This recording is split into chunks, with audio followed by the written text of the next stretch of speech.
Bonjour Nicolas Moinet. Bonjour Jean-Philippe Denis. Nicolas Moinet, vous êtes professeur à l'IE de Poitiers, Université de Poitiers, spécialiste d'intelligence économique. En 2016, on retrouve l'article sur Cairn et le numéro sur Cairn. Vous avez coordonné un numéro avec Franck Bulange. Le renseignement, un monde fermé dans une société ouverte, revue Hermès. Voilà. Et dans un des articles, vous nous dites « Signaux faibles du mythe à la mystification ». Alors là, il faut nous expliquer, parce que signaux faibles, en stratégie, c'est a priori un concept important. Oui, c'est étonnant. Effectivement, alors je m'y suis intéressé parce que je me suis rendu compte très rapidement que dans le monde du renseignement, ça n'existait pas, les signaux faibles. Ou en tout cas, on ne les voyait jamais, ou on ne les voyait jamais à temps. Donc, avec mon collègue Camille Allouin, on s'est dit, finalement, si on ne les voit pas, c'est peut-être qu'ils n'existent pas. Et qu'il y a un problème dès le départ. Donc on est remonté aux sources des signaux faibles, c'est-à-dire Igor Antsov, et on s'est rendu compte qu'en fait, les signaux faibles a été conçus au départ pour faire de la prospective. C'est-à-dire, je repère aujourd'hui des signaux faibles qui pourraient grossir et avoir des idées, des tendances à venir. Ouais. Et quand la veille est arrivée, ce qu'on appelle la veille technologique, stratégique, etc., ils ont renversé le concept. Un concept qui était vu plutôt pour comprendre l'avenir a été utilisé pour essayer de comprendre ce qui se passait au présent, ou en tout cas presque en instantané, ou dans un futur très très proche. Comment les différents acteurs vont bouger, etc. Or, pourquoi ça ne marche pas ? Alors, ça ne marche pas pour plusieurs raisons. D'abord, parce que dans l'interaction stratégique, puisqu'il n'y a pas de stratégie sans interaction, il n'y a pas de signal, il y a des signes.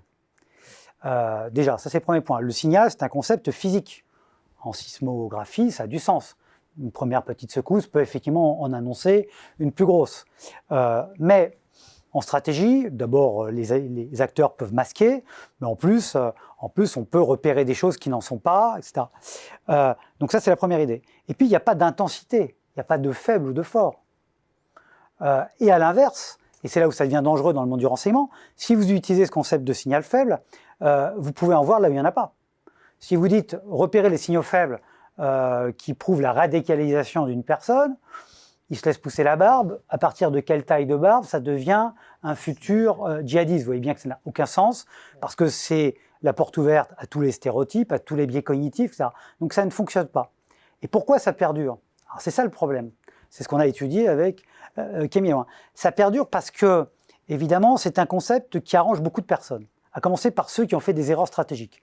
Quand vous regardez la plupart des erreurs stratégiques, que ce soit dans le domaine militaire, politique, économique, c'est jamais faute de renseignement, ou quasiment jamais.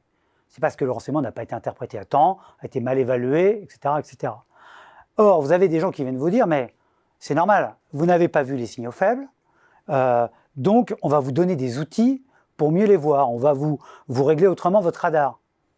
Si vous avez à l'inverse des gens qui viennent vous dire, vous savez, le problème, c'est pas votre radar, c'est votre cerveau, c'est votre intelligence qui est faible et non pas le signal, et donc il faut revoir votre manière de penser, revoir peut-être la formation des acteurs, c'est en général beaucoup moins apprécié dans une organisation.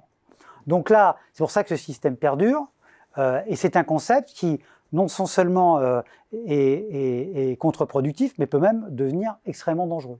Donc oui, aux signaux faibles dans le monde physique, mais dans le monde de la stratégie, des interactions humaines, il faut absolument s'en débarrasser. Non, place humain. Le renseignement, un monde fermé dans une société ouverte. Et aujourd'hui, vous publiez avec Guy Massé, Petit bréviaire contre l'intelligence superficielle, 7 alertes pour se prémunir des virus de l'illusion et de la suffisance. Tout un programme. Merci beaucoup, Nicolas Moinet. Merci.